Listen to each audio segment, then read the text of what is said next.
que empezar, perdón. Estábamos en el chisme, que siempre es más divertido.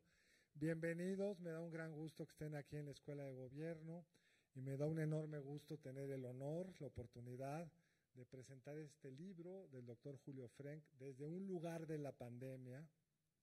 Un libro muy divertido, muy bien escrito, que aprende uno mucho, pero yo no soy más que un pobre moderador, entonces no voy a hablar del libro.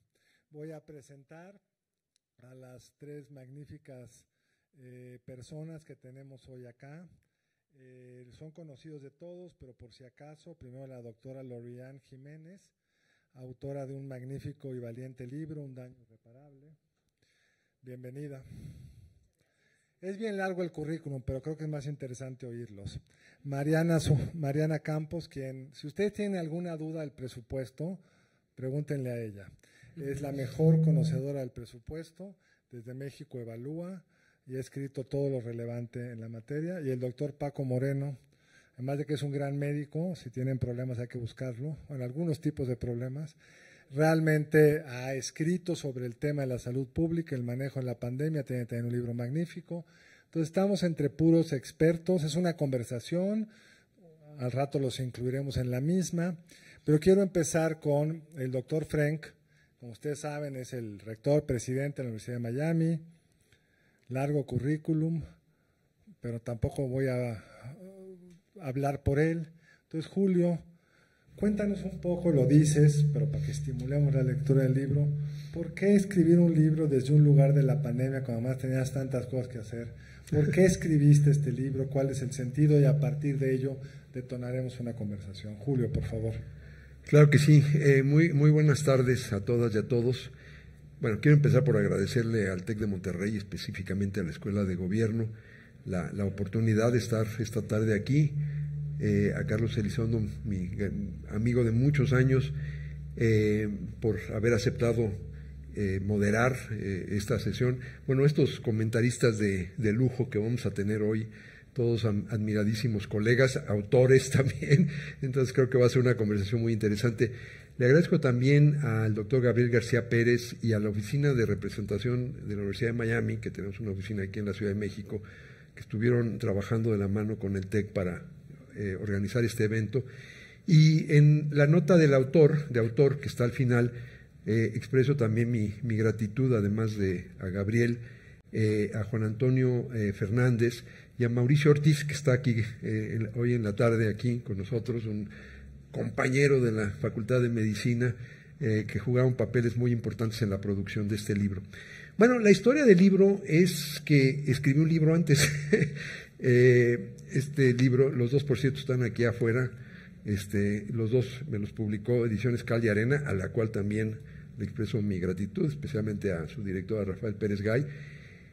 Este libro se presentó en la Feria Internacional del Libro de Guadalajara en diciembre de 2019.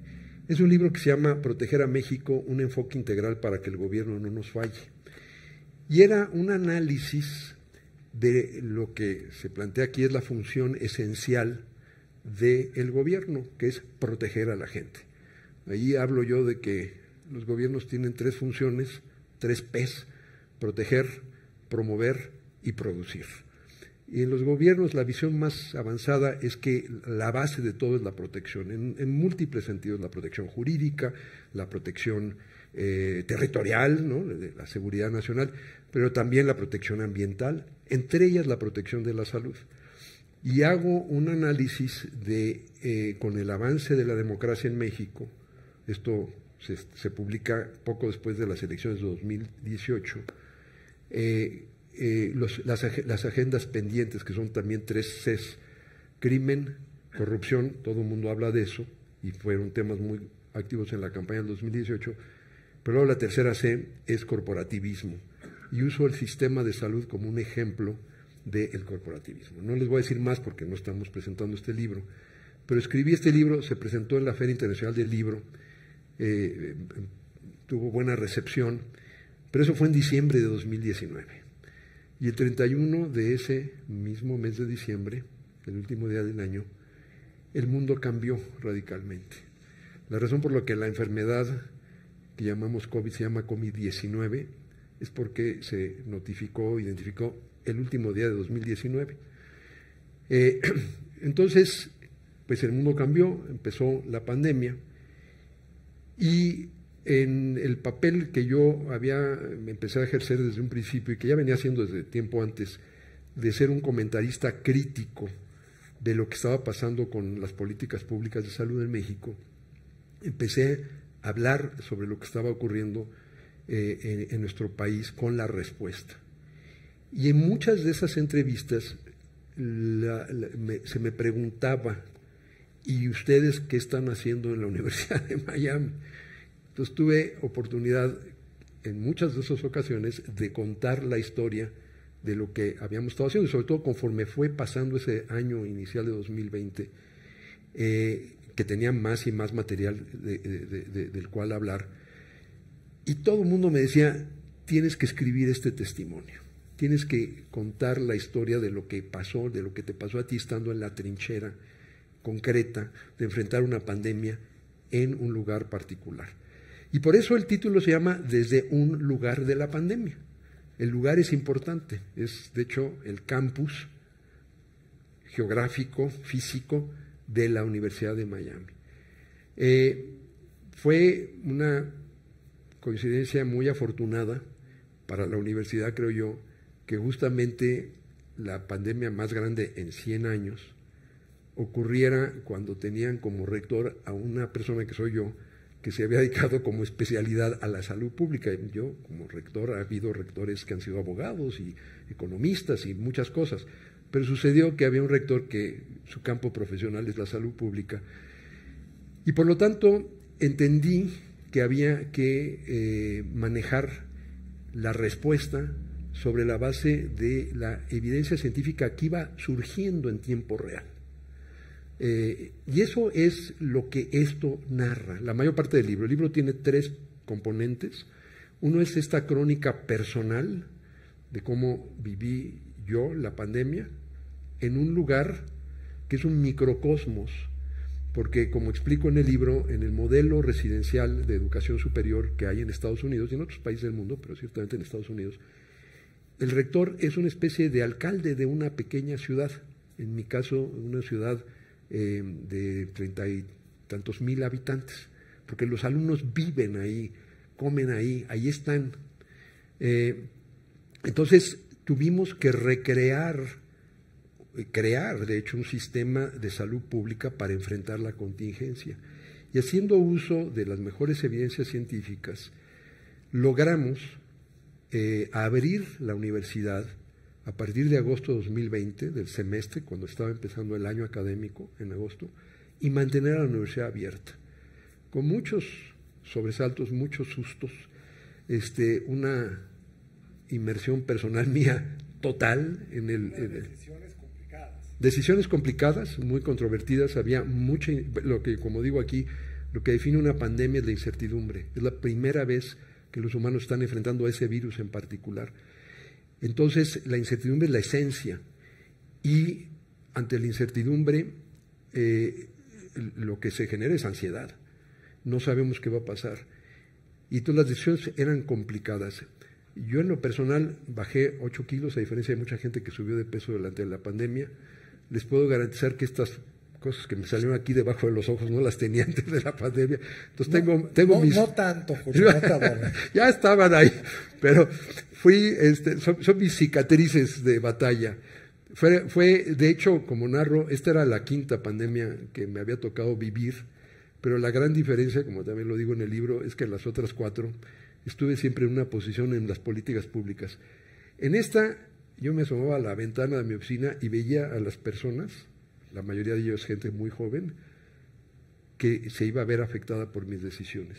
Entonces, adquirí un sentido de responsabilidad personal muy, muy profundo, al punto que yo ya tenía decidido que si había una muerte, yo renunciaría, porque sería mi responsabilidad. Entonces, afortunadamente no ocurrió eso. La universidad pudo reabrirse y nunca hubo ningún muerto, no hubo un solo caso de transmisión en salones de clase. Obviamente hubo transmisión en otras partes de la universidad, pero teníamos un sistema de vigilancia tan bueno que se pescaban los casos y rápidamente hacíamos el confinamiento, el aislamiento y la cuarentena, y logramos mantenernos abiertos, a diferencia de otras universidades que la mayor parte de las universidades se mantuvieron cerradas, de las que abrieron muchas se vieron obligadas a cerrar nuevamente. Nosotros logramos mantenernos abiertos indefinidamente. Ese es el corazón de esto, es una narración muy personal, está en primera persona, comparto algunas de mis ansiedades, no todas, pero sí muchas, y esa es una parte. Sin embargo, me pareció, esa es la parte medular y la mayor parte del texto. Me pareció también muy importante hablar de los otros dos aspectos, que son los dos capítulos finales. El primero fue mi papel como crítico de las políticas públicas en México, de la respuesta a la pandemia. Crítico constructivo, no crítico destructivo, sino constructivo, pero me pareció y me sigue pareciendo que la respuesta fue muy inadecuada y los resultados están a la vista en las estadísticas, el exceso de mortalidad, etcétera.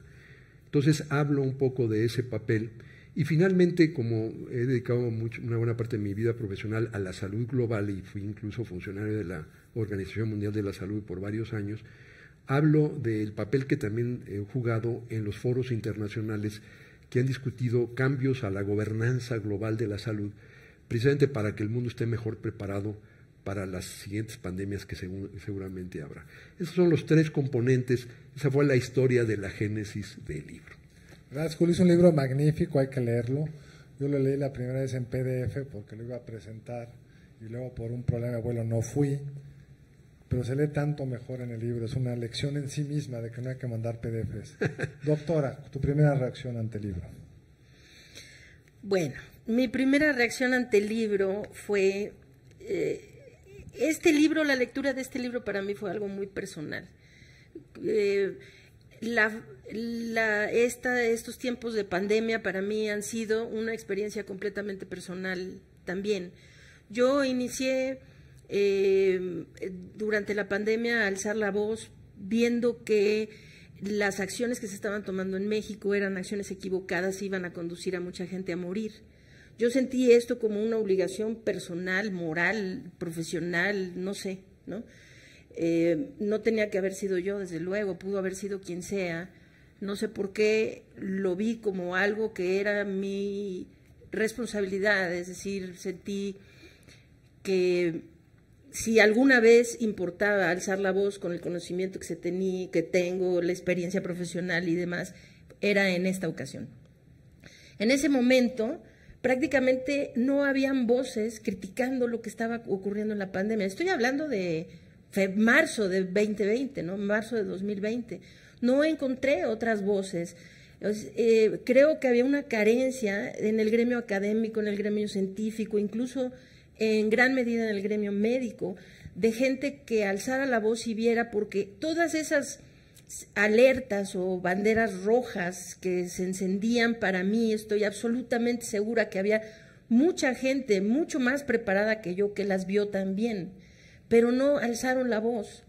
Y entonces voy a hago esta pequeña narración para decir lo siguiente. Finalmente, la primera vez que leí a alguien que hizo un análisis crítico serio fue un artículo que el doctor Julio Frenk publicó en el diario Reforma en marzo de 2020. Y no era pues solamente una crítica cualquiera, venía de uno de los más grandes expertos en los temas de salud pública, no solo de nuestro país, sino en el mundo, ¿sí? Y de repente me sentí tan identificada, dije, sí, pues no estoy mal. Es decir, así es como, claro, es así como debe ser, ¿no? Y empecé a seguir de forma un poco obsesiva todo lo que escribía el doctor Frenk. Creo que su aportación, él nunca quitó el dedo del renglón. Hablando puntualmente de los errores que se estaban cometiendo, de lo que a eso llevaría, de la forma como esto se pudiera corregir, una serie de cosas, ¿no? Que para mí fueron como una gran inspiración.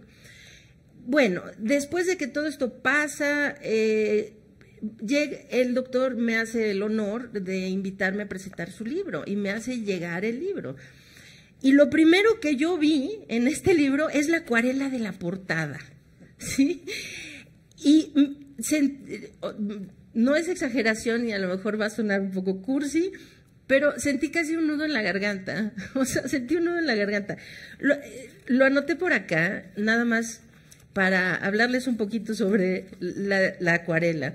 Es una acuarela de Abel Quesada, ¿sí? Que se intitula Calle solitaria con mujer y maleta. Y el doctor Frank en el prólogo del libro lo describe de la siguiente manera, si me lo permiten, ¿sí? Una mujer sola y su alma en una calle desierta que puede ser de cualquier ciudad del mundo. Quiere partir con su maleta a cuestas, pero no sabe a dónde va. Lo dramático de la imagen es que a donde quiera que vaya, no hay quien la acompañe, ni quien la lleve a ningún sitio. Lo que define a la mujer es su tremenda soledad. Y creo que es exactamente así como me sentí durante mucho tiempo, en el esfuerzo por hacer algo por la pandemia. Este libro, además, hablaba precisamente de eso, del tema de la pandemia. Y quien tal vez después de haber leído al doctor Frank durante la pandemia y en estos esfuerzos que desafortunadamente tuvieron siempre que ser muy cuesta arriba, mucho más cuesta arriba de lo que debería ser por los ataques permanentes, agresivos, violentos por parte de la gente que no entendió que este era un problema de salud pública, no un problema político, ¿sí?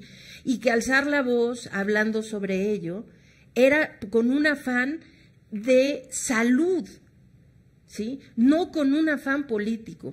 Entonces fue un esfuerzo muy cuesta arriba, pero realmente nunca tuve la oportunidad, hasta el día de hoy, de expresarle al doctor Frank mi gratitud, porque sin saberlo me acompañó durante los 3 años de pandemia, en sus entrevistas, en lo que escribía, y ahora con este hermoso libro que adoré así completamente.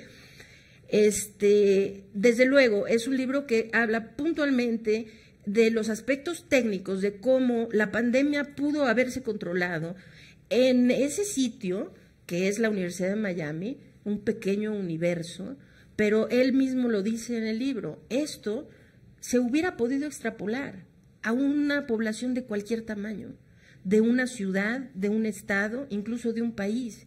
Y yo concuerdo completamente con eso.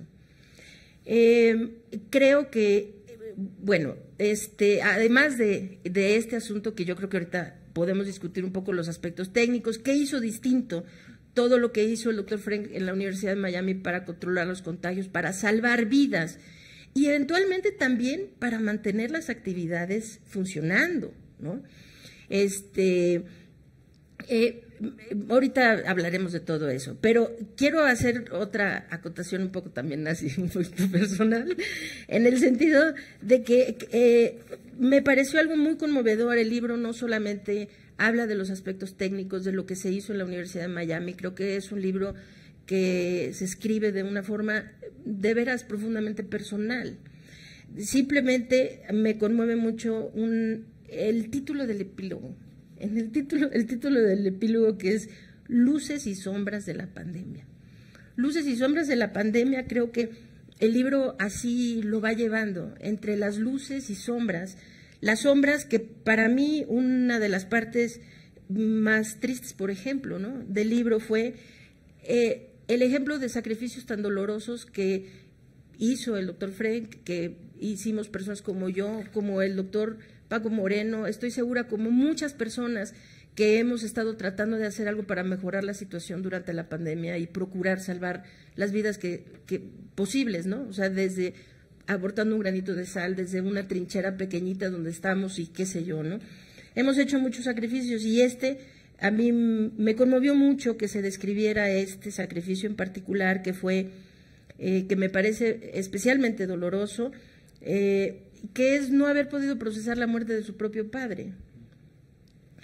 describir la muerte de su padre y saber que por encima del proceso de duelo y de procesar ese dolor estaba la responsabilidad, la obligación moral de ir a ayudar a esa comunidad, ¿no? Y entonces no poderlo hacer, para mí esa era la parte como de las sombras, ¿no? Esos sacrificios. Y las luces, que es algo bellísimo, que me conmovió también mucho, es la descripción que hace cuando están sus alumnos en la graduación y está lloviendo.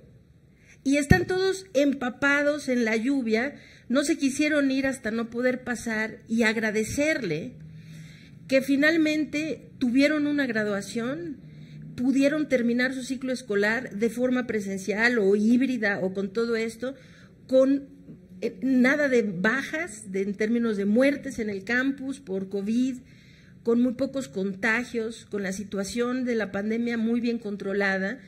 Y se me hizo muy conmovedor esta situación de que ellos no les importara mojarse por estar ahí y poder dar las gracias de que haya sido así, ¿no? Aunque él tenía un paraguas, acuérdate. ¿Mande? Él tenía un paraguas. Ah, él sí tenía su paraguas, sí, claro. Fue el secretario general y me puso... Y qué bueno que lo tuviera, y se lo merecía. Muchísimas gracias. Claro.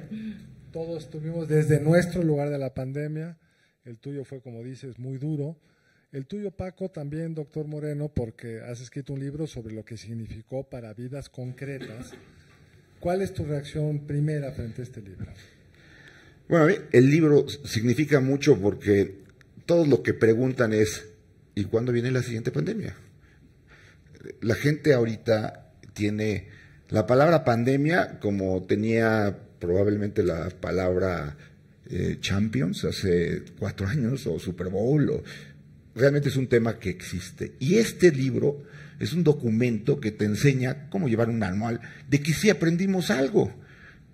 Porque lo que hace el doctor Frank es decir, necesitamos llevar de esta forma la pandemia. Con experiencia, pues él tiene toda la experiencia, con comunicación, que fue lo que carecimos durante la pandemia. No había comunicación. Y la comunicación era vital para que la gente entendiera lo que estaba pasando. Y él lo logra demostrar a través del libro. Incluso a mí me encantó lo de las 5 Cs, porque una comunicación constante, una comunicación clara, una comunicación concisa, consistente, te lleva a algo, que seas creíble. Y lo vimos aquí, la gente empezó a dejar de creer, porque eso no se cumplía. Evidentemente se necesitaba un liderazgo, y él dice que tuvieron esa gran conversión de que se volvió rector siendo un experto en salud pública en el momento de la pandemia. Yo digo que a nosotros nos pasó todo lo contrario. Nos cayó la pandemia con el peor gobierno que podemos haber tenido. Pero bueno, pues así tuvo la suerte la Universidad de Miami, nosotros no tuvimos la misma. Pero pues es eso. Y lo que hace un líder es bajar los niveles de estrés de los que lo siguen.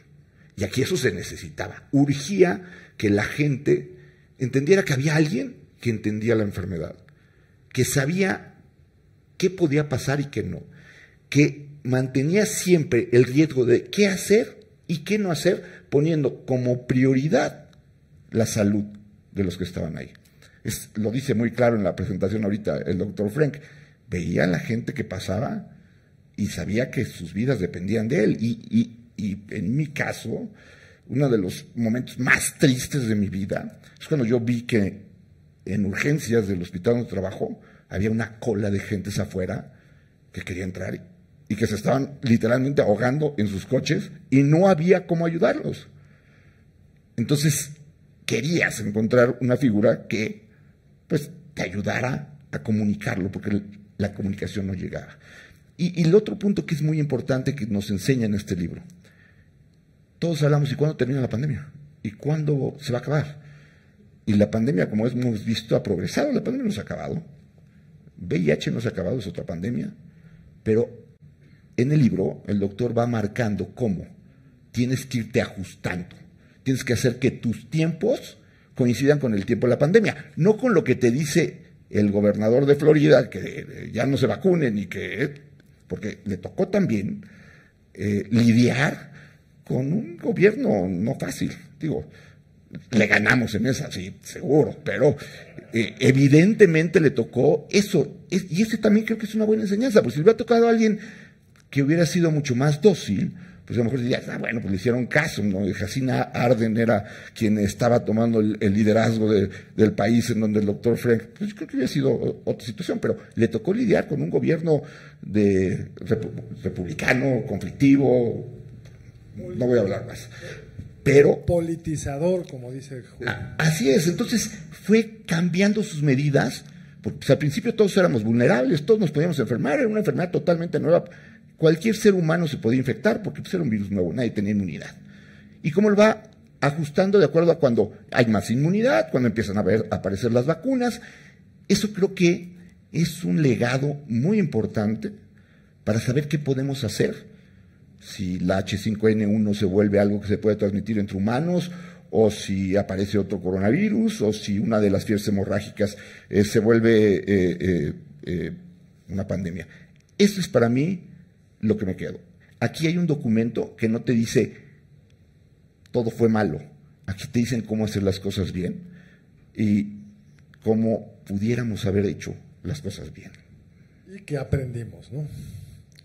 Mariana, uno de los temas que el libro trata entre muchos, que es tu tema, es las disyuntivas presupuestales. En la escala de la universidad, tú necesitabas 30 millones, si recuerdo bien, para poder reconvertir salones.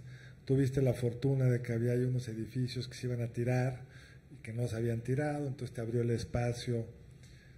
Entre las disyuntivas presupuestales y de otro tipo, o la que tú quieras a lo mejor, ¿qué te deja en una primera lectura, en una primera comentario a la lectura este magnífico libro?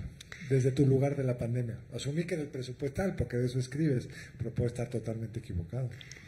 Bueno, primero voy a decir muy rápido qué hace un analista de presupuesto aquí, ¿no? La invitamos, no llegó sola. No llegué sola. ¿Por qué me invitan? Bueno, a mí me sucedió que yo estaba muy pendiente de la transición que iba a haber en 2020 del cierre del Seguro Popular y el inicio del INSABI.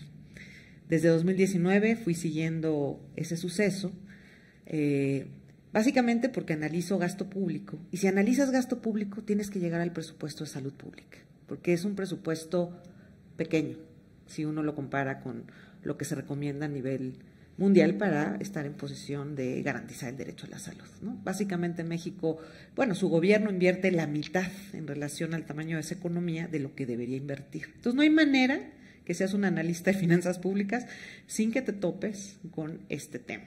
Entonces soy una seguidora del gasto en salud y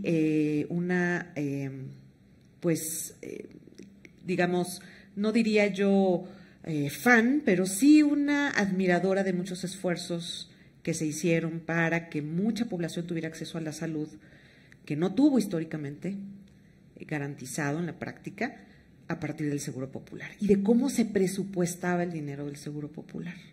Entonces yo era una conocedora de eso y me di cuenta que en esa transición ya no iban a funcionar esas reglas presupuestales para el nuevo programa. Y eso a mí me olió muy mal.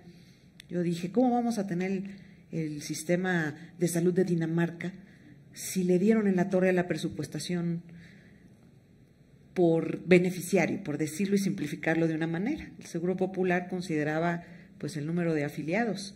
Precisamente esto evita que andemos prometiendo y regalando inscripciones a un servicio que pues no puedas fondear, ¿no? Entonces yo era una seguidora de estos temas, y cuando vino la pandemia dije, caray, esta transición se está dando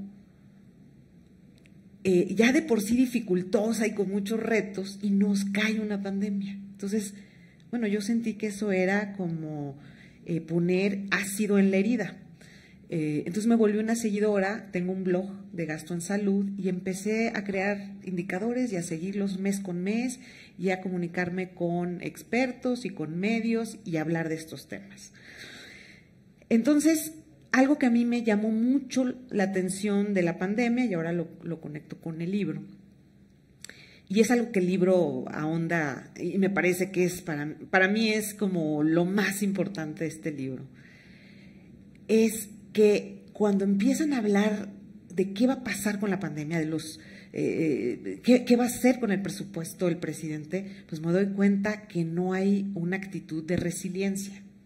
O sea, se queda un presupuesto y básicamente no está pasando en México lo que estaba pasando en otros países del mundo, que es crear un presupuesto suplementario, es volver de plano a discutir el presupuesto y aprobar otro. Eso sucedió en muchos países.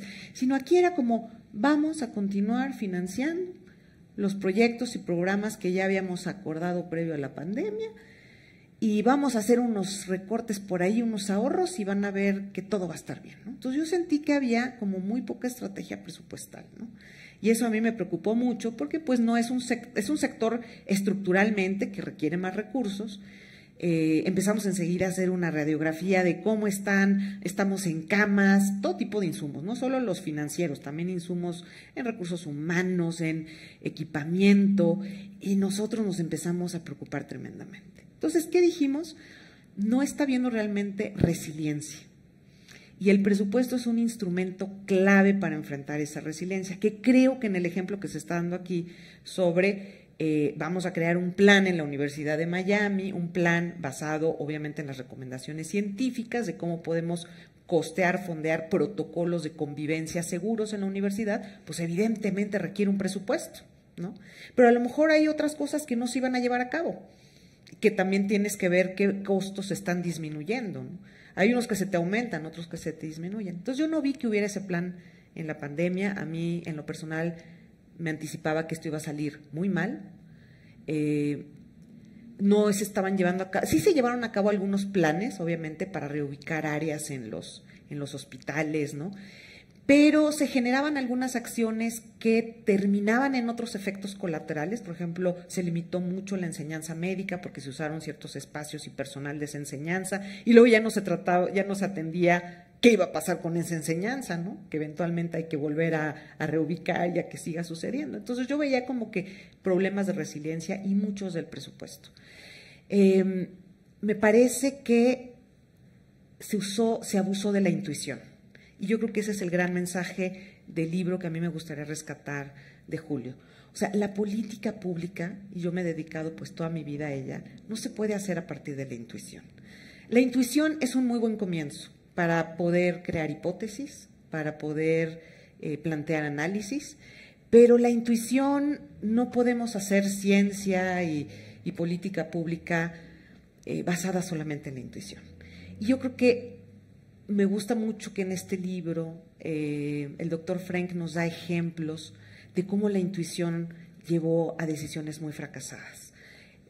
Me encanta la parte en la que se subraya cómo en el discurso, sobre todo de populistas, tuvimos estas cifras de, bueno, es que el 80% de la gente le va a dar a lo mejor uno que otro síntoma o ninguno, ¿no? Todos les va a ir bien de los que se infectan. 80% de la población va a estar bien, ¿no? Solamente un 15% se va a sentir muy mal, pero pues se puede atender en su casa. Un 3% se va a ir a terapia intensiva, 2% va a morir.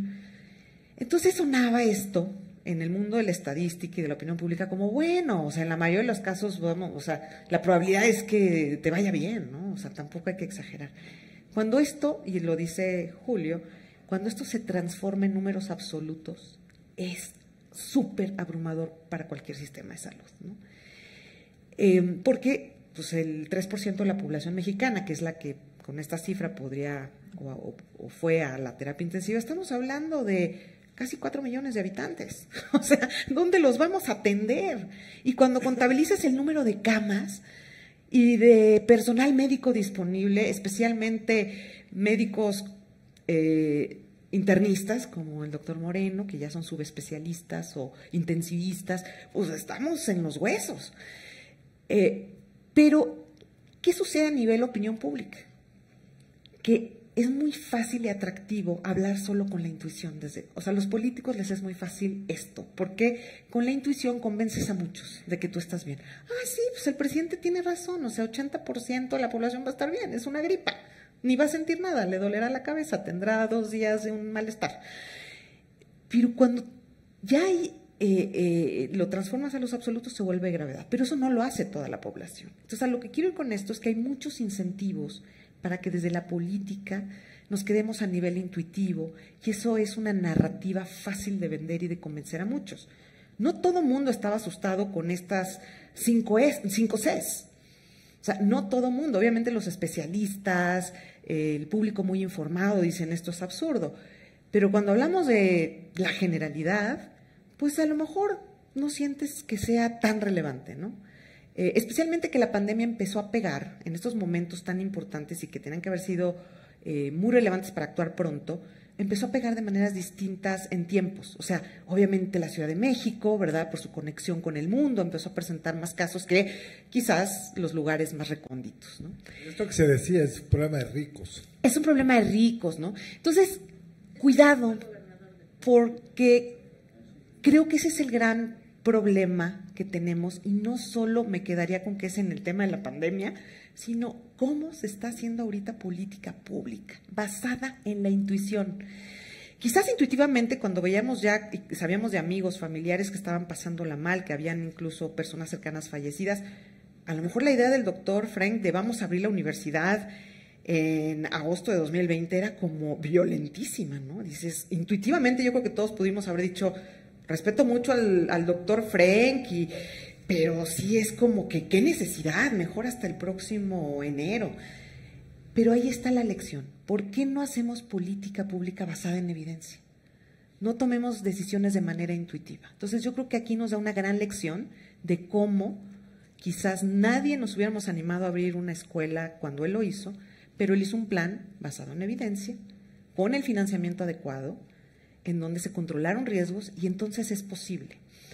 Me quedo mucho con esa lección. Creo que a partir de este caso de éxito de la Universidad de Miami, que logró pues abrir su escuela, motivar a los estudiantes, lograr graduaciones, en fin, sostenerse financieramente, y no hubo una muerte por esta decisión, pues es un caso de éxito, ¿no? Y esto tendría que inspirar a otros, y sobre todo enseñar que pues la ciencia no la podemos demeritar, es la que nos permitió volver a convivir.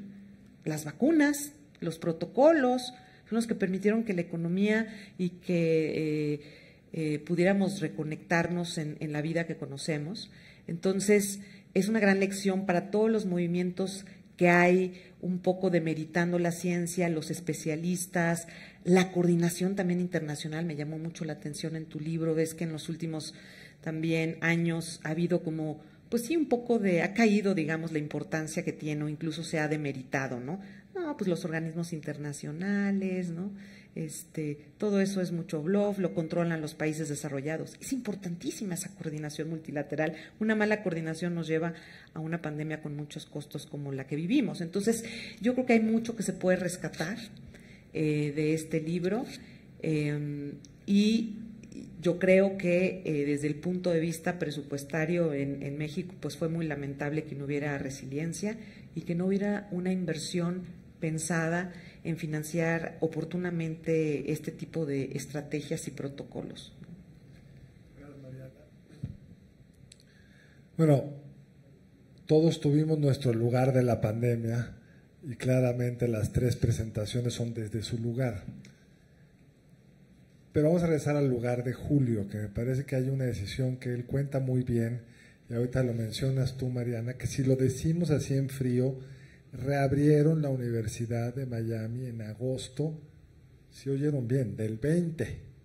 Es decir, apenas se estaban desarrollando las vacunas, ya había acabado la primera ola, pero no sabíamos cómo venía la segunda, y lo abrieron sin un muerto.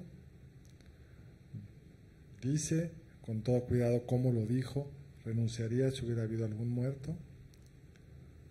Fue contra la corriente, porque en ese entonces parecía, pues, por decirlo menos, arrojado. Pero quizá podemos ahondar en el otro lado que el libro cuenta muy bien, que es, pues también había que proteger a los estudiantes que podían estudiar, algo que también cuentas muy bien en el libro. Hicimos esta absurda reconversión hospitalaria que narras en el libro, que dejó pues quizá le abrió camas para que se murieran con esa tasa de intubación que decías, doctor Moreno, pero fuimos descuidando a todos los otros pacientes. ¿Por qué no vemos ese otro lado que trata el libro, discutimos si les parece, los otros dilemas que teníamos? En algún sentido lo fácil es cerrar y nos vemos en el 25, pero no, hay muchos problemas mientras tanto. Entonces, dijiste en tu primera presentación, en tu primera intervención, Julio, que hay otras angustias que no nos contaste. Yo si hubiera tenido que tomar esa decisión, me hubiera angustiado muchísimo. Pero cuéntanos el otro lado, que lo mencionas en el libro, pero es la angustia que no medimos, la de que no se eduquen los niños, la de que se muera de cáncer, el que no le hacen la detección a tiempo. Y como que ese es el lado de la pandemia que menos discutimos. Y me gusta que el libro también lo discuta. No sé si quieres empezar, Julio. Sí, pero Lori, ¿tú querías decir algo? Después de ti. Porque la salud pública es antes que nada el análisis comparativo de riesgos. Un riesgo es la probabilidad de un evento. Los humanos tendemos a enfatizar los riesgos de hacer y se nos olvida los riesgos de no hacer cosas. Nosotros en marzo, el 11 de marzo, cuando se hace la declaratoria oficial, hicimos lo que hicieron todas las universidades. Pasamos toda la instrucción en línea. 1,700 cursos se volvieron instrucción en línea y empezamos a planear la reapertura de la universidad en agosto. Todas las universidades estaban haciendo eso. Pero vino, en primer lugar, toda esa confusión, esa intuición de que ya se iba a acabar, de que para la Pascua ya no iba a haber pandemia. Y luego, y todo el mundo se sorprendió cuando vino el pico de verano, porque además no era la expectativa regular, ¿no? La idea es que iba a venir un pico, se iba a volver estacional en el otoño, pero por diversas razones hubo un pico en el verano. Y ahí fue donde muchas universidades se echaron para atrás. Yo lo que hice fue decir, tengo una decisión binaria. Abrimos o prolongamos la instrucción en línea indefinidamente. No tenía duda de que la decisión más fácil era la segunda. Nos costaba muchísimo dinero. La universidad estaba perdiendo dinero por todos lados, pero hay más o menos. En Estados Unidos, a pesar del gobierno populista que también había allá, sí hubo resiliencia presupuestal y sí había algunos apoyos del gobierno federal, incluso a las universidades, no suficientes para mitigar toda la consecuencia económica. Entonces no me preocupaba tanto el tema financiero y hubiera sido la decisión más fácil. Y la mayoría de mis colaboradores prácticamente suponían que íbamos a prolongar esto. Empecé a recibir correos diciendo, estás loco si estás considerando abrir, porque estás hablando de muchachos y muchachas de 18 a 24 años que no se van a portar bien. Entonces los vas a tener en un campus encerrados, la semana vas a tener un estallido de casos en el campus, porque estos cuates no se van a poder comportar. Yo lo que hice fue analizar el riesgo de no abrir y me di cuenta de que la mayoría de los estudiantes ya estaban ahí en Miami, estaban literalmente viviendo del otro lado de la calle, y que si era cierto que había esas conductas de riesgo como ir a bares, etcétera, lo que fuera, era mayor la probabilidad de que incurrieran en ese riesgo si los dejábamos afuera, que si abríamos el campus y creábamos una estructura de protección, vuelvo al tema de mi primer libro, de protección, con reglas muy claras, uso obligatorio de cubrebocas, pruebas a todo mundo, asintomáticos, todo mundo, semanalmente, toque de queda, prohibición de grupos de más de 10 personas. O sea, no es que abrimos bajo condiciones normales, había una estructura y creamos un cuerpo de 100 estudiantes, que los llamamos embajadores de la salud pública, a quienes entrenamos para ejercer presión de pares en una forma no confrontacional. Entonces había un grupito que había más de 10 llegar y decirle si alguien se quitaba el cubrebocas sin crear conflicto. Les dimos un entrenamiento especial. Entonces fue el análisis de que, de hecho, el riesgo de lo que decían que era el riesgo, que era tener tanto gente joven concentrada en un lugar, que se iban a portar mal e iban con eso a crear un estallido de casos, era mayor si los dejábamos afuera que si los traíamos adentro y les creábamos un ambiente estructurado, controlado, educativo, no nomás de la educación que estaban recibiendo. Y esa teoría, que era contraintuitiva, se cumplió. Yo también analicé los riesgos. Otro mensaje central es que creo que uno de los grandes problemas del manejo de la pandemia en México y en otros países fue confrontar, como si fueran objetivos contrarios, la protección de la salud con la reactivación de la economía. Eso creo que fue el error conceptual más grave. Y yo también me di cuenta, la Universidad de Miami es el tercer empleador más grande. Si hubiéramos cerrado, hubiéramos tenido que correr a mucha gente. Pero no solo eso, somos un actor económico importante. Hubiera tenido un efecto en cascada en los decenas de empresas pequeñas, pues tenemos una política de favorecer empresas pequeñas cuyos propietarios son minorías excluidas, latinos, afroamericanos, etcétera. Todas esas empresas hubieran quebrado. Había una serie de consideraciones adicionales que incluir de lo que parecía la decisión fácil para nosotros, pero no fácil para la comunidad de la que éramos parte, y creo que mucho más difícil para los estudiantes mismos. El hecho es que les dimos la opción a los estudiantes.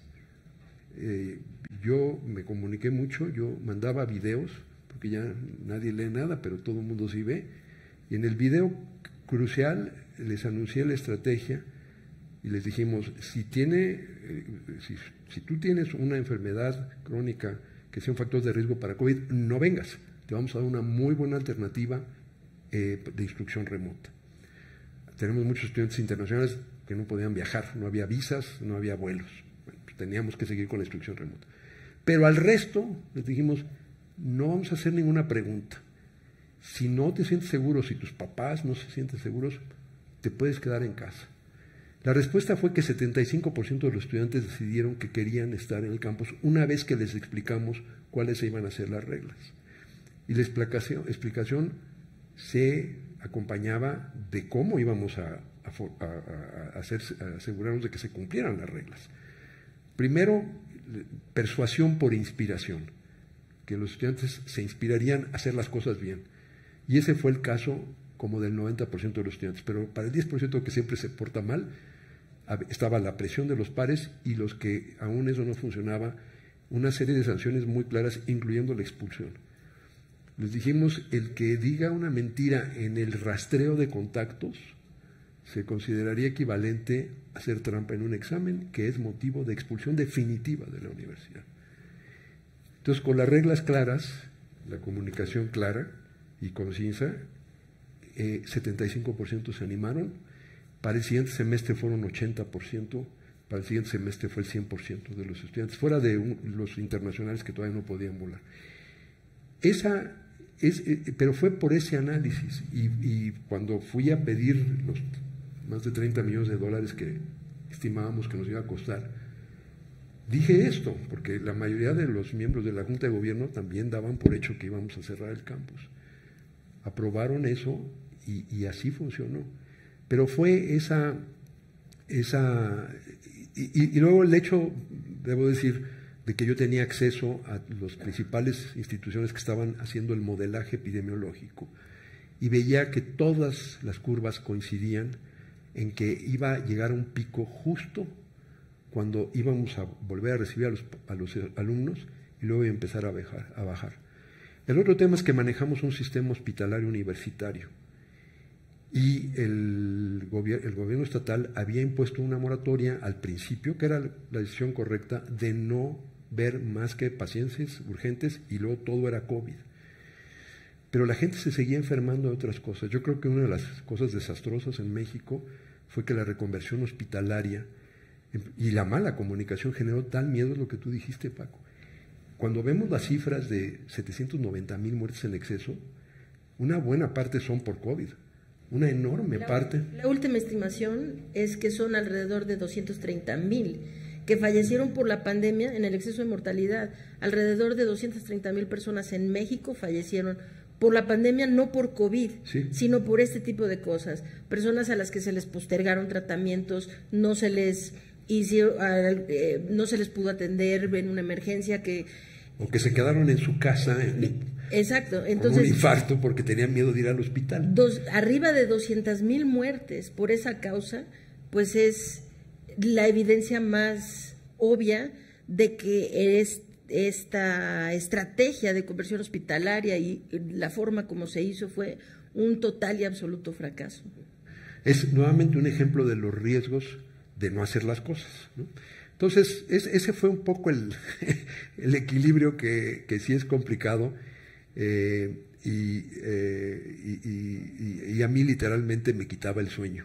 Hasta estar haciendo todos estos cálculos, estaba totalmente enfocado en tratar de hacer la decisión que creía que era la más correcta, y bueno, afortunadamente funcionó, pero fue por eso, y creo que tu observación de combatir la intuición, la intuición tiene un lugar en muchas cosas, pero hay un momento en que tienes que combatir, yo diría más que la intuición, los prejuicios que ya traes construidos y las supuestos falsos, como el supuesto de que todo tenía que seguir cerrado, ¿no? O lo que pasó luego, que fue que todo se tenía que abrir ¿no? Como aquí, el 1 de junio, una fecha arbitraria, sin nada, sin ninguna lógica, ¿no? Y sin ningún plan, sin estrategia, todo improvisado.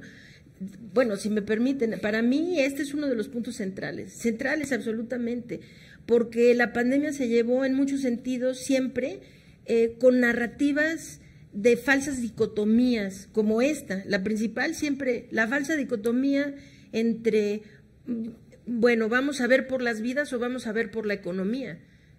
Siempre fue una falsa dicotomía.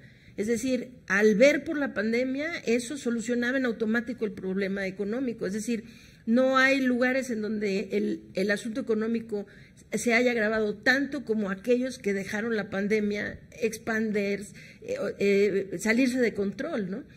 Entonces, hay muchísimas narrativas falsas que se manejan y, entre otras, creo que hay una confusión general de lo que fueron los dichosos lockdowns. Aquí en México, por ejemplo, cuando nos fuimos a la quédese en casa, que era la Jornada Nacional de Sana Distancia o qué sé yo, y que hicimos un encierro y así, ¿no?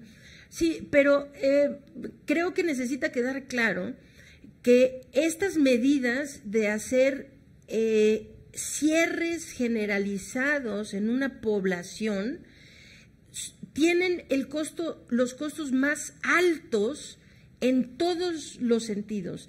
Tienen un costo social, un costo en la educación, en la cultura, en la economía. Es decir, no hay un ámbito en la población que no quede tocado negativamente por estos cierres. Entonces, ¿por qué se hacen los cierres? Es que ahí el detalle, ¿no? Estos cierres se hacen solo en casos, o se llega a hacer estos confinamientos masivos solamente en casos de absoluta emergencia, cuando de no hacerse estarían muriendo de forma inmediata una cantidad enorme de personas, ¿no? Entonces, se hacen los cierres, sí, ¿para qué? Para tener un poco de tiempo para hacer lo que necesitamos hacer, para permitir a la gente movilizarse sin tener esos riesgos de contagio, de muerte, etcétera. Y entonces creo que lo que el doctor Frank describe en la Universidad de Miami es algo que, o sea, es exactamente lo que se tenía que hacer y se hizo en otras partes del mundo también. Por ejemplo, Japón. Japón es un lugar en donde realmente nunca hicieron confinamientos masivos. Se hizo de repente, sí, un lockdown pequeño al inicio de la pandemia, ok, pero es un país que realmente nunca se fueron a confinamiento masivo, sino que optaron por hacer esto, que es tener medidas permanentes de prevención, tanto de contención de los contactos como de mitigación, es decir, por parte de la población, ¿no? Educación a la población para saber qué es lo que tienen que hacer. Entonces, aquí en México lo que nos sucedió fue, vámonos a un encierro. Y ese encierro después ya no supieron hasta cuándo prolongarlo, ¿no? O sea, era, ¿qué onda? Pues ya, ¿volvemos a la normalidad? Pues sí, pero ¿y el virus dónde está? Pues ahí sigue. Nunca lo midieron bien, como dice Julio en su libro. Y luego en todas estas instituciones, Paco, a lo que tú te peleaste tanto, primero vacunaron a los maestros cuando no iban a ir a clases y no a los médicos que estaban en el frente de batalla. Algunas cosas francamente monstruosas. Absurdas. Pero yo quisiera tomar el tema del que dijo el doctor Frank, porque me gustó cómo empezó hablando de su libro. El 31 de diciembre del 2019, el mundo cambió.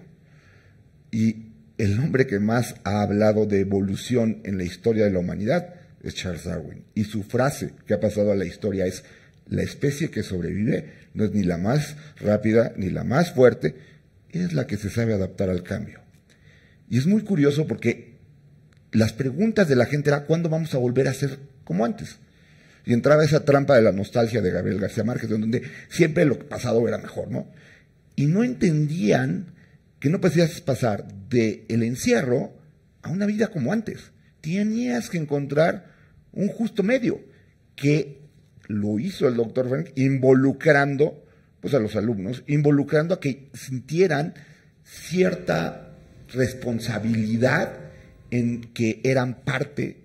A mí era algo que me desesperaba, porque yo decía, bueno, aquí con este encierro que tenemos en las escuelas, lo que hemos generado son una generación de 5 años de niños que el día que tú les digas estamos en pandemia y tengan 25 años se van a meter a su casa y se van a esconder, porque nunca los hiciste partícipes. Siempre les dijiste, te tienes que quedar, no puedes ir a la escuela, no puedes ver a tus amigos, no puedes. Y ese mensaje se queda. Entonces creo que es muy importante que nos acordemos de esto. Y les digo por qué acordarse. En la influencia española, la que llaman la gran pandemia, y vale la pena leer el libro, la mayor mortalidad se dio en el segundo brote. ¿Por qué? Porque la gente dijo, ya se acabó, vamos, salieron a festejar, y ahí fue la mayor mortalidad. Aquí la tuvimos con Delta, en México la tuvimos en diciembre, enero y febrero, pero porque queríamos abrir con pues el fin, no sé cómo se llama el fin el Buen Fin, o el que hacían conciertos en el Zócalo. O sea, pasamos de un encierro a esto. Y el doctor Frank ahí dice, si quieres, tienes que adaptarte al cambio, porque la vida ya no va a ser nunca igual que antes del 2019. Ese mensaje yo creo que es clave. Sí. Mariana. Creo que también algunas medidas, como el encierro generalizado, las clases remotas en exceso, ¿no? Daban una quizás falsa sensación de se está haciendo algo, ¿no? Creo que ante la pobreza de una propuesta y de protocolos realmente efectivos, pues creo que a las autoridades les facilitaba, no, sí, se está haciendo algo, estamos en encierro, hay un semáforo y no, los niños están tomando sus clases remotas, estamos controlando los riesgos, cuando lo que realmente estaba pasando es que, y ahorita lo comentó Julio muy bien, los alumnos ya estaban en departamentos enfrente del colegio, quizás sí haciendo fiestas, enfermándose a todo ahí. Así estaba pasando, y lo digo pues por las escuelas de mis hijas, o sea, los alumnos ya se estaban viendo. O sea, es decir, hay un nivel de tolerancia al encierro. Pasado ese nivel, cada quien tenemos un nivel distinto, empezaban a haber reuniones sociales, la gente se veía, se infectaba ahí, pero los niños no iban a la escuela. El rezago educativo yendo a todo, ¿no? Pero los niños no están yendo a la escuela. Creo que el tema de la falta de clases tan prolongada, ahora ya vemos las consecuencias en rezagos, problemas mentales, todo, depresiones, pero era una falsa cortina de, ya estamos en acción, ¿no? Pero ya eran acciones que no estaban realmente generando ni un control de los casos, estaban afectando tanto el ámbito privado, digamos, el bienestar de las familias, ¿no?, como también a la propia economía, ¿no?, porque había ahí pues mucha incertidumbre, cada quien, como dicen, se rascaba con sus propias manos, no hubo apoyos gubernamentales para nada de eso, pues las empresas iban como podían, manejando y controlando a partir de sus propios incentivos. Es que ahí volvemos al punto, ¿para qué son los encierros? Es decir, aquí se hizo creer que encerrarse iba a controlar el problema allá afuera. Si nos encerramos suficiente tiempo, a la hora de salir ya no va a haber virus. Es decir, el encierro es el remedio en sí, y eso es una falsedad.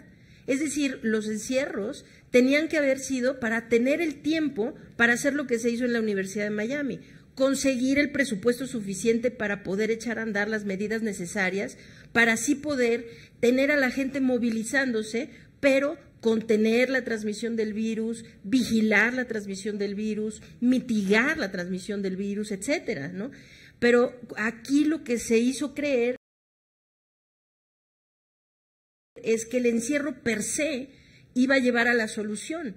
Y entonces dijeron, bueno, pues yo creo que si ya nos encerramos suficiente tiempo, yo creo que ya podemos salir. ¿Mande? Total, ¿no? O sea, como que, no. Por eso digo, el encierro es no ir a la escuela, pero por atrás la gente está haciendo su vida entera, ¿no? Pero imagina el costo de esto, sí, es que enorme. Es el costo de enciérrense, pero mientras no se hizo lo que se tenía que hacer. Y a la hora de salir, pues ahora sí son los costos económicos, educativos y culturales y de todo tipo. Y cuando la gente salió, pues fueron contagios a todo lo que daban porque no había ninguna previsión de cuál era el siguiente paso después del confinamiento, ¿no? Si les parece, vamos a ver si en el público hay alguna pregunta, algún comentario desde el lugar de su pandemia, breve para que podamos participar todos. Empezamos acá. Si te presentas, por si no te conocen, y habla fuerte, yo creo que se puede, sí.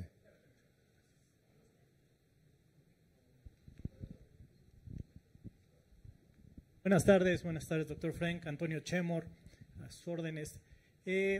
Preguntarle, en el libro narra todo este tema de la pandemia, pero parece que el ser humano no hemos aprendido de otras pandemias previas, por ejemplo la gripe española en 1918 y ahora quizás la influenza y ahora el tema del COVID. ¿Habrá alguna forma para preparar a países desarrollados y no desarrollados para una próxima pandemia? Usted hizo un ejercicio muy interesante y dejó mucho dinero en el Seguro Popular y una parte del Fondo de Protección contra Gastos Catastróficos era precisamente para la demanda imprevista. Por supuesto ya desapareció, pero ejercicios como estos, pero en protocolos médicos, porque es una parte económica, pero en protocolos médicos para poder estar listos como seres humanos para unas próximas pandemias. ¿Contesto? Esto es la clave. Yo creo que, es decir, la otra cosa que creo que es una reflexión importante es que entramos en una especie de anestesia con los números. Empezamos a dejar de imaginarnos la magnitud de la tragedia. Esta pandemia va a marcar las décadas que siguen. Es un trauma colectivo de una magnitud enorme. Y yo creo que la única forma de procesar ese trauma es si aprendemos las lecciones y nos proponemos, como lo digo en el libro, construir una mejor normalidad, no regresar a lo de antes, ni siquiera una nueva normalidad, una mejor. Y eso no se puede hacer sin las lecciones, si no aprendemos las lecciones. A mí me ha tocado que he visto muchas pandemias o emergencias internacionales de salud, que una vez que pasa la emergencia aguda, se nos olvida y se emiten reportes y recomendaciones hasta que llega la siguiente pandemia. Mi esperanza es que el daño que hizo esta, sobre todo el daño a la economía, es tan alto que ahora sí hagamos el ejercicio sólido. Ese es el último capítulo, porque eso tiene que ser la acción a nivel internacional. Y sí, hay una serie de propuestas importantes. Se está discutiendo en este minuto un tratado para futuras pandemias. Eso es lo que hay que estar haciendo. Por cierto, sí me llama la atención la práctica ausencia de nuestro país en esas discusiones. Es parte también de esta idea de de minimizar la acción colectiva. Llegamos a los lockdowns famosos porque falló el sistema de vigilancia internacional. Porque esta sí es una enfermedad muy contagiosa, pero no es una enfermedad que no pudimos haber resuelto con los protocolos tradicionales de vigilancia de brotes, seguimiento de caso, aislamiento y cuarentenas, antes de que fuera necesario el confinamiento. Llegamos al confinamiento porque nos pasamos meses mostrando estampitas y pensando con pensamiento mágico que con eso se iba a acabar la pandemia. Por eso fueron estos bandazos, ¿no? De minimizarla, decir no es grave. Ahora el encierro, el confinamiento masivo, ahora abrir en un día X sin preparar el camino. Esos bandazos fueron resultado de cómo en una pandemia, como son casi todas estas, donde el crecimiento de casos es exponencial, esos retrasos de días son absolutamente desastrosos. Necesitamos crear un sistema internacional con dientes, con capacidad de sancionar a los países, como lo hacemos con armas, con energía atómica, con armas químicas, con muchas otras cosas, con elementos de comercio, ¿no? Donde tenemos esquemas de gobernanza con sanciones para los que no siguen las reglas y ponen en riesgo al resto del mundo. El gobierno chino se tardó al menos 3 a 4 semanas en notificar. Se tardó lo suficiente como para que los lockdowns se volvieran necesarios en todo el mundo. Eso no puede volver a ocurrir. Si ellos, una vez que tenían las primeras evidencias de que había un brote, hubieran hecho lo que México, por cierto, sí hizo en la pandemia de influenza H1N1 de 2009, que fue notificar inmediatamente. Yo ya no era secretario de Salud, no tomo ningún crédito por eso, ¿ok? Lo que sí hicimos fue dejar el protocolo del plan de preparación y una reserva estratégica de cubrebocas y de Tamiflu y de otras cosas para que se pudiera hacer eso. Pero además se siguió, el gobierno siguiente siguió lo que era el protocolo, y era que el día que se secuenciaba el genoma y se identificaba que este era un virus nuevo, ese día se notificaba a la OMS, y eso lo hizo México. En este caso, eso no ocurrió. Entonces, sí, es absolutamente crítico, porque este virus, malo como es, no es el peor virus que podemos tener.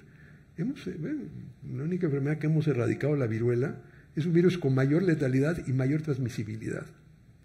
O sea, no es el peor escenario. Lo dijo el doctor Moreno hace un momento. Tenemos ahorita varios candidatos que están ahí circulando.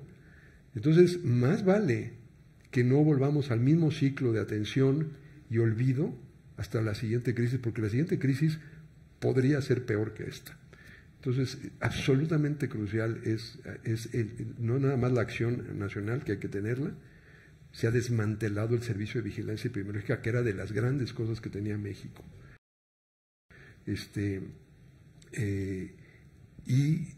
Pero también con una participación mucho más activa en la discusión internacional de lo que debe ser el nuevo régimen, que el tratado, espero, sea el instrumento para llevarlo a la práctica.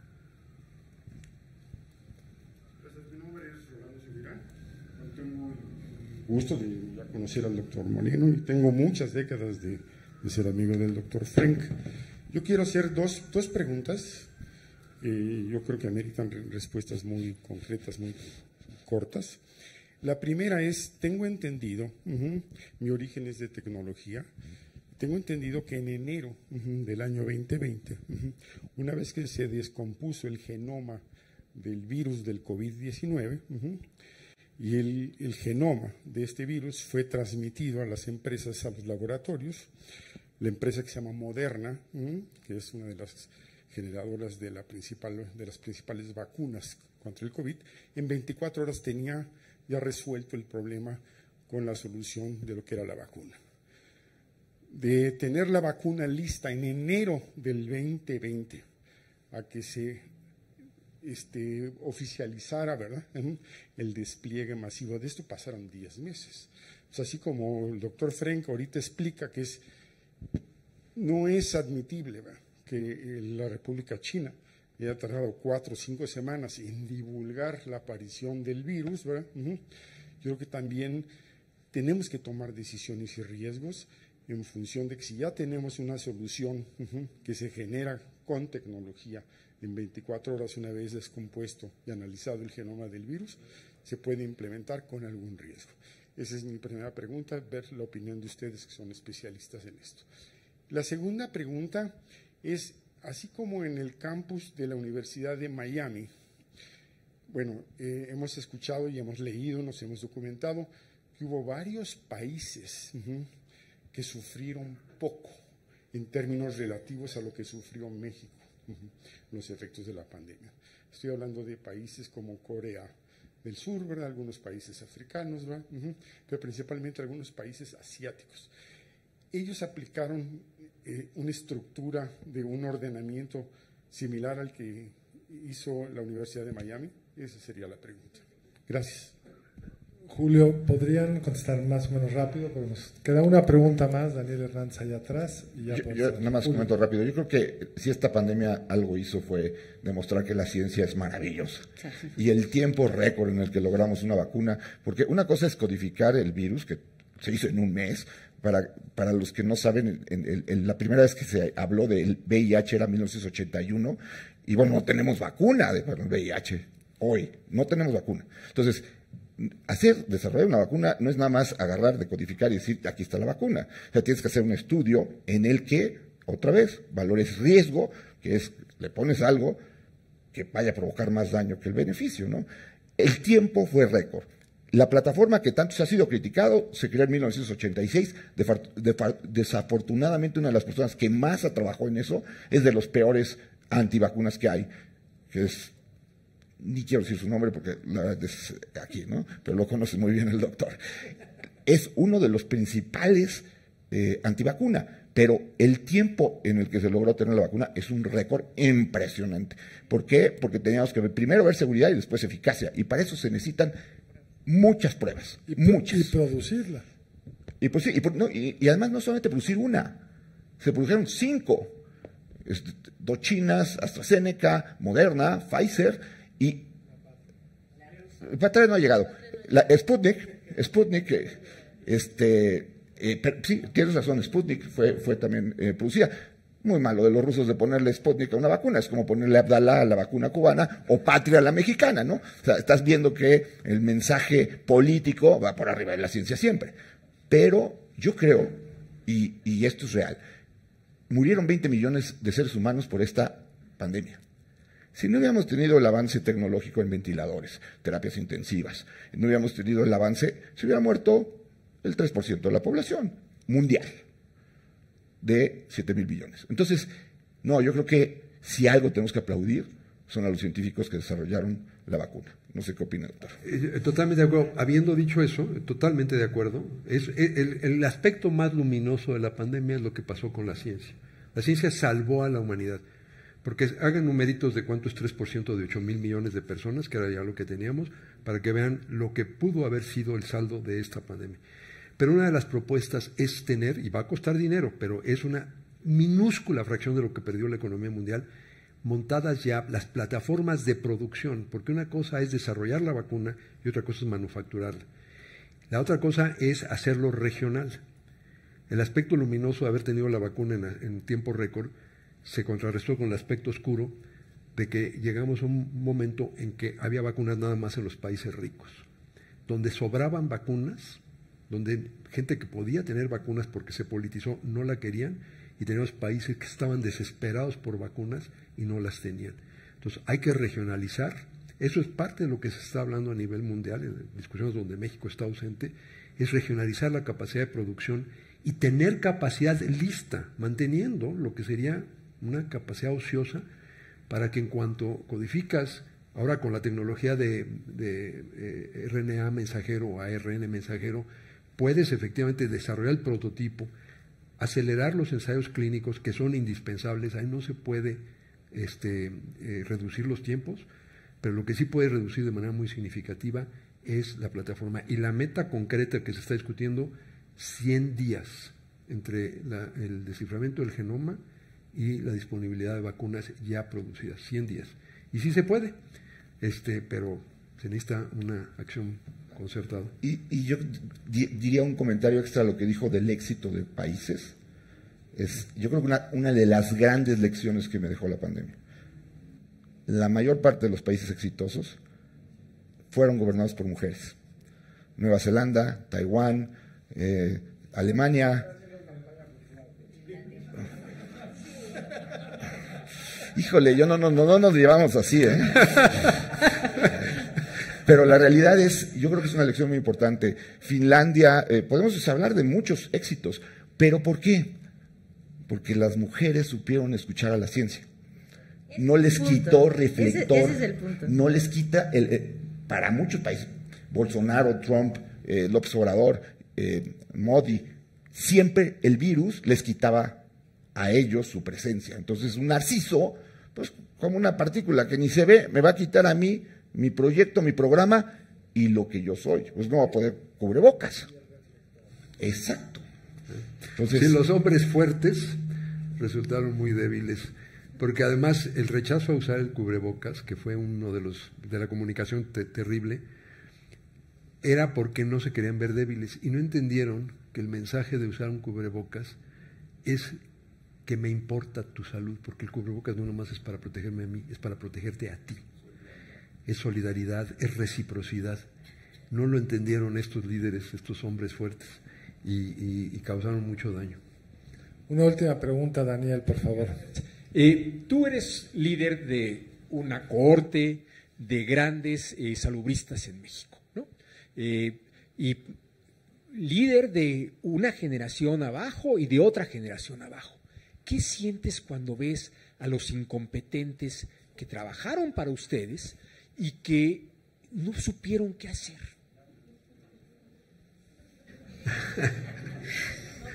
Pero es medio obvio.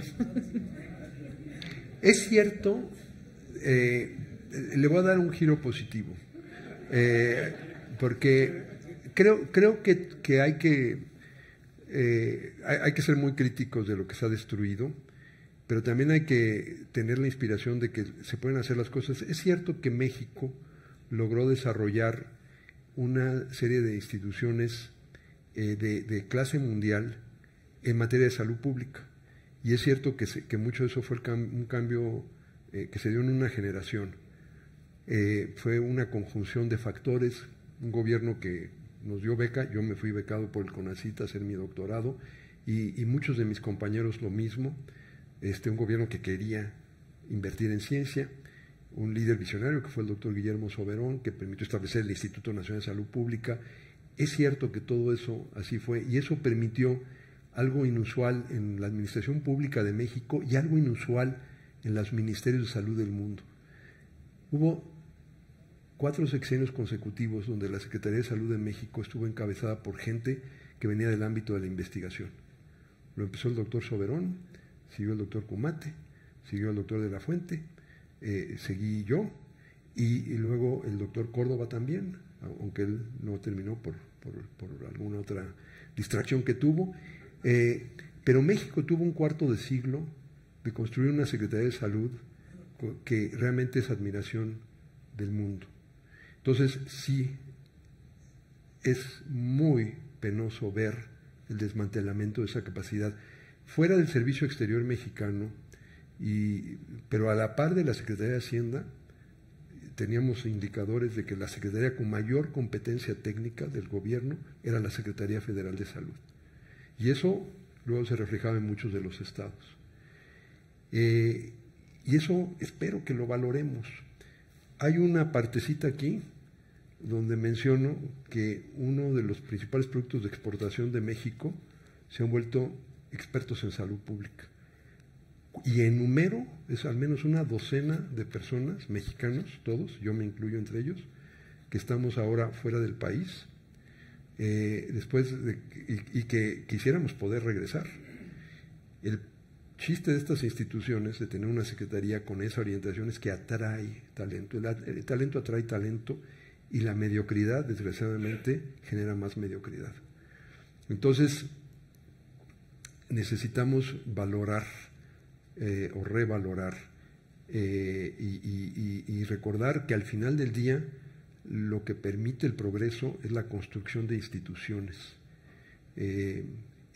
Las instituciones son el mecanismo que los humanos inventamos para lidiar con nuestra temporalidad inevitable como individuos. Todos estamos aquí por un tiempo limitado.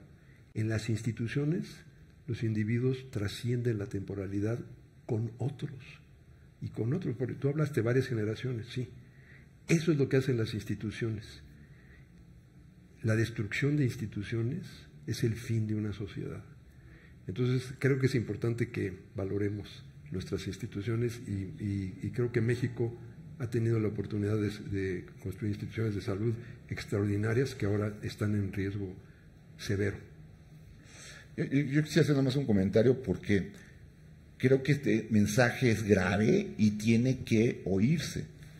El subsecretario de Salud que llevó la pandemia no es ningún estúpido ni ningún mediocre. Es un agente que se preparó en Johns Hopkins y que es un epidemiólogo.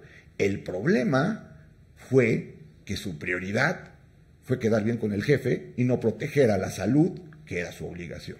Volvemos a las P's del doctor. Entonces, a mí me gustaría pensar que nada más fue mediocridad, porque bueno, van a llegar otros que lo van a sustituir. Pero aquí hay algo muy grave, que es negligencia y criminalidad. Y este hombre, y lo he dicho en otros foros, y sé que mañana a lo mejor salgo en la mañana temprano en el noticiero matutino, este hombre es un criminal. Solamente un comentario muy breve. Soy Gabriel García y tengo el privilegio de trabajar en la Universidad de Miami, donde Julio Fring me ha dado su confianza en el país México. Yo me siento muy contento de escuchar algo que acaba de decir usted, doctor Frank.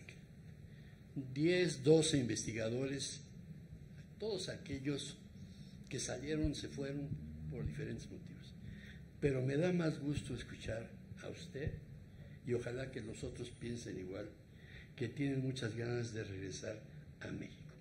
Y ese es el punto para mí fundamental de cómo hacer continuo todo este proyecto que México requiere. Qué gusto, insisto, y que quede muy claro que usted expresa sus ganas de regresar a México. Pues muchas gracias, Gabriel, muchas gracias a todos. Por favor, brevísima. El doctor Julio Frenk. No, es que no quise dejar, le agradezco mucho a Lori que haya mencionado la portada.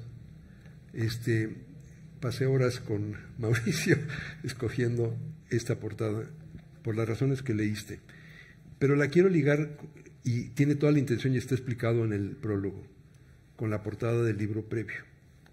Este es Proteger, es otra acuarela de Abel Quesada, a quien tuve el gran privilegio de conocer muy cercanamente porque fue mi suegro durante muchos años. Este es el Zócalo de la Ciudad de México. El Zócalo no es del gobierno, es de los ciudadanos. La bandera no es un pedazo de tela, es el símbolo de una comunidad que está unida. Y el contraste fue que quisiéramos que esta mujer solitaria, que no sabe a dónde va, que no tiene quien la acompañe, vuelva a encontrar el espacio de protección de su comunidad, el espacio abierto, que es este espacio que llamamos el Zócalo, pero sobre todo el espacio de saber que siempre tendrá alguien que la acompañe en la jornada. Y ese creo que es la gran lección de la pandemia. La pandemia, en el fondo, puso a prueba nuestra capacidad de reciprocidad y de querer no solamente sobrevivir, sino ayudar a todos los demás a hacerlo. Fue el momento en que el interés personal de cada uno de nosotros coincidía con el interés colectivo. Y eso es lo que este país necesita, no nada más en el caso de enfermedades infecciosas, sino de todos los otros males que tiene. Tenemos que regresar a los aspectos, a los espacios ciudadanos abiertos y dejar atrás la soledad de saberse abandonado por todos los demás. Pues con ese magnífico cierre podemos agradecerles a doctor Mariana, doctora Julio. Muchísimas gracias a ustedes por estar hoy aquí en la Escuela de Gobierno del TEC de Monterrey. Creo que las lecciones son muchas, todas muy importantes. El libro las explica con mucho más detalle, ahí pueden adquirirlos si les generó curiosidad. Y espero que sea la primera de muchas visitas, Julio, donde podamos discutir todos esos otros temas que fueron señalados desde el médico, desde la que hace políticas públicas, desde la médica que hace salud pública, y que podamos avanzar en la construcción, como bien lo resumiste, de este zócalo y dejar atrás a esta mujer sola. Gracias, hay aquí unas galletitas si quieren tomar algo, y muchas gracias por su presencia.